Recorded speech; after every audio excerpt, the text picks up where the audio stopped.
11 सितंबर 2001 aviation की history का सबसे ब्रूटल डे, जिसने ऑलमोस्ट 3000 लोगों की जान ले ली और 25,000 लोगों को इंजर्ड किया था। अटैक में टोटल 4 पैसेंजर प्लेन्स का यूज हुआ था, लेकिन टारगेट थे 3। पहला था वर्ल्ड ट्रेड सेंटर और दूसरा था यूएस के डिफेंस डिपार्टमेंट का headquarter the pentagon. Unfortunately hijackers in target को हिट करने में सक्सेसफुल होते हैं, एक्सेप्ट द थर्ड वन। तो वो थर्ड टारगेट क्या था और उस फ्लाइट में ऐसा क्या हुआ कि वो हाईजैक अनसक्सेसफुल रहा? Let's discuss in this video.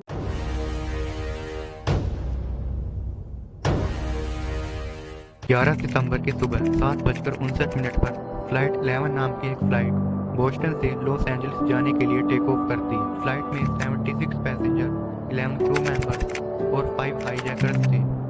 ठीक 20 मिनट बाद एक फ्लाइट अटेंडेंट ग्राउंड क्रू को हाईजैक के बारे में इन्फॉर्म करती है, जिसके 5 मिनट बाद मोहम्मद अता नाम का एक टेररिस्ट प्लेन के पायलट को ओवरपावर करके खुद प्लेन को फ्लाई कराता है और वर्ल्ड ट्रेड के नॉर्थ टावर में जाकर प्लेन को क्रैश करा देता है। इस ब्रूटल क्रैश के 17 मिनट बाद एक और प्लेन फ्लाइट 175 जो कि बोस्टन से लॉस एंजलिस के लिए जा रहा था, वो भी साउथ टावर में क्रैश कर जाता है। फ्लाइट में टोटल 51 पैसेंजर्स, 9 क्रू मेंबर्स और 5 हाईजैकर्स थे, जो कि सभी इंस्टेंटली मारे जाते हैं। कोलिजन इतना डिस्ट्रक्टिव था कि जो लोग टावर के अंदर थे उन्होंने सुसाइड करना ज़्यादा बेटर ऑप्शन माना instead of witnessing those terrifying moments.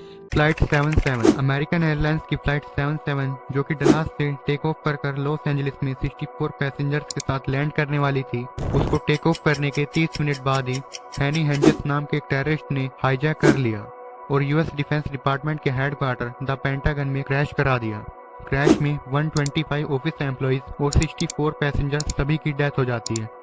अब क्योंकि पेंटागन एयरपोर्ट से ज़्यादा दूर नहीं है, तो प्लेन में इतना सारा फ्यूल बचा हुआ था, उसके एक्सप्लोजन से बिल्डिंग में जो भी डैमेज हुआ था उसको कोलिजन की वजह से कई दिनों तक भी रिकवर नहीं किया गया था। यूनाइटेड फ्लाइट 93 रूटीन ट्रैफिक की वजह से ऑलरेडी अपने शेड्यूल टाइम से कुछ टाइम डिले हो चुकी थी। फ्लाइट 93 न्यू जर्सी से टेक ऑफ कर सैन फ्रांसिस्को जाने वाली थी, जिसमें टोटल 33 पैसेंजर, 7 क्रू मेंबर और 4 हाईजैकर्स थे। ऑलमोस्ट 45 मिनट्स बाद जब फ्लाइट 32,000 फीट के एल्टीट्यूड पर थी, तब हाईजैकर्स फ्लाइट को ओवरपावर करने की कोशिश करते हैं, बट उससे पहले ही कुछ लोग अपने मोबाइल फोन्स को स्विच ऑन करते हैं और उनके रिलेटिव के भेजे हुए मैसेजेस के थ्रू उनको ये पता चल जाता है कि ग्राउंड पर क्या चल रहा है, जिसके बाद वो लोग अलर्ट हो जाते हैं और हाईजैकर्स के साथ फाइट बैक करते हैं। फ्लाइट में उस दिन क्या हुआ उसको किसी ने भी विटनेस नहीं किया, क्योंकि अनफॉर्चुनेटली फ्लाइट में कोई जिंदा नहीं बच सका।